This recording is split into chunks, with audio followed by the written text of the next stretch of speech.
अस्सलाम वालेकुम दोस्तों, मैं आपके लिए लाया हूँ क्लास 9th का नंबर सिस्टम संख्या पद्धति।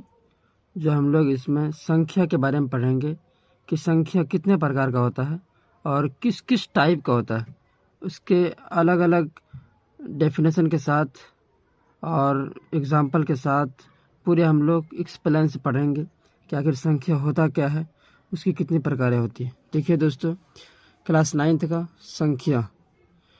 संख्या दो प्रकार का होता है। एक होता है वास्तविक संख्या और दूसरा क्या होता है, अवास्तविक संख्या, रियल नंबर, और ये होता है इमेजिनरी नंबर। तो हम लोग देखिए उसके बाद फिर देखिए यहाँ पर अवास्तविक संख्या, इमेजिनरी नंबर कि वैसा संख्या होता है जो रूट के अंदर माइनस होता है। मतलब किसी भी रूट के अंदर अगर माइनस आ जाए तो आप समझ लीजिएगा कि ये अवास्तविक संख्या है, मतलब कि काल्पनिक संख्या। उसके बाद फिर वास्तविक संख्या का दो टाइप होता है।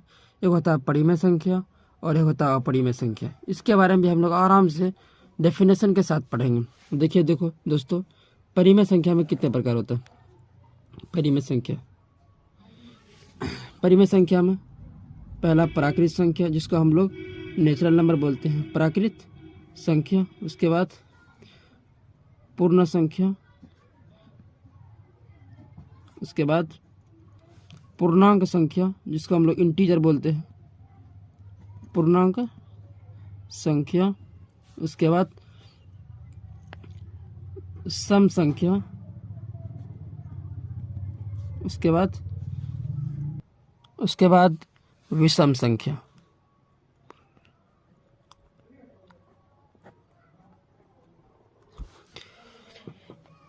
उसके बाद देखिए दोस्तों इसमें फिर देखिए इसी का ही टाइप में आता है भाज्य संख्या।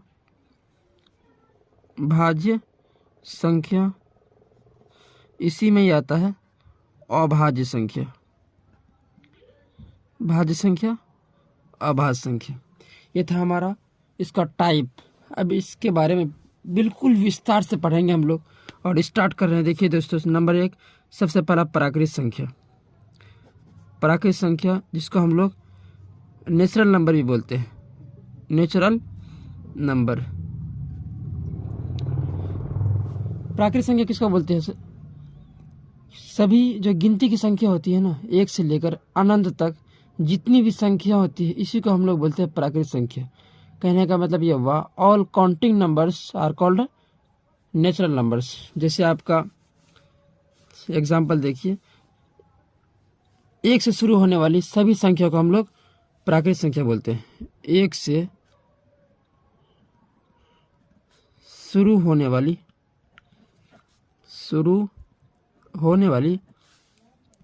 सभी संख्या को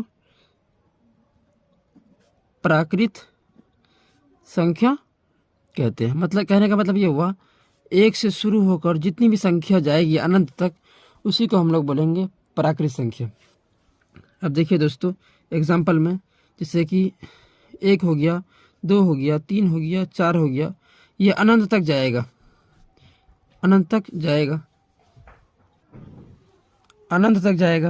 उसके बाद देखिए दोस्तों, सबसे छोटी प्राकृत संख्या, सबसे छोटी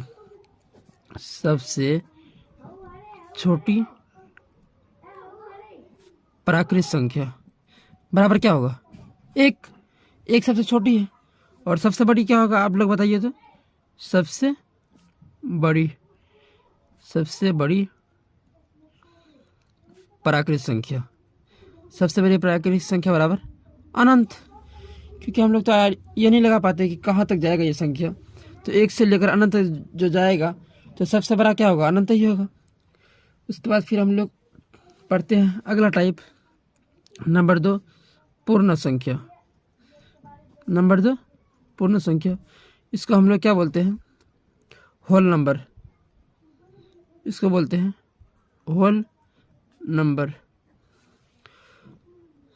पूर्ण संख्या किसको बोलते हैं? वैसी संख्या जिसमें जीरो और प्राकृत संख्या दोनों हो, उसको बोलते हैं पूर्ण संख्या। या वैसी संख्या जो 0 से स्टार्ट होकर अनंत तक जाने वाली संख्या को ही हम लोग बोलते हैं पूर्ण संख्या, या इस तरह बोल सकते हैं जीरो और प्राकृत संख्या के समूह को पूर्ण संख्या बोलते हैं। आसान वाला परिभाषा लिखेंगे, जीरो और प्राकृत संख्या के समूह को पूर्ण संख्या कहते हैं। पूर्ण संख्या, जीरो और प्राकृत संख्या के समूह को पूर्ण संख्या कहते हैं। जीरो से स्टार्ट होकर के अनंत तक जो संख्या जाएगी ना, उसी को हम लोग बोलते हैं पूर्ण संख्या। पूर्ण संख्या को W द्वारा सूचित किया जाता है। पूर्ण संख्या को W द्वारा सूचित किया जाता है।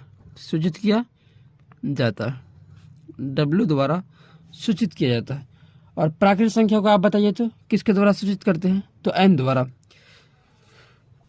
प्राकृत संख्या को n द्वारा और पूर्ण संख्या को W द्वारा। एग्जाम्पल लेते हैं,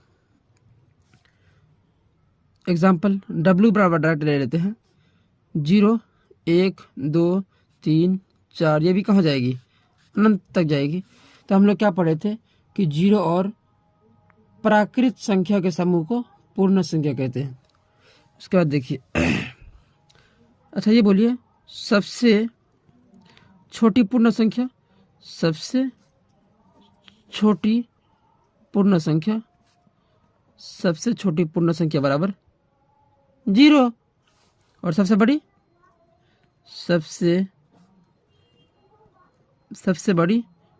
पूर्ण संख्या बराबर, आप बताइए तो सबसे बड़ी पूर्ण संख्या बराबर अनंत।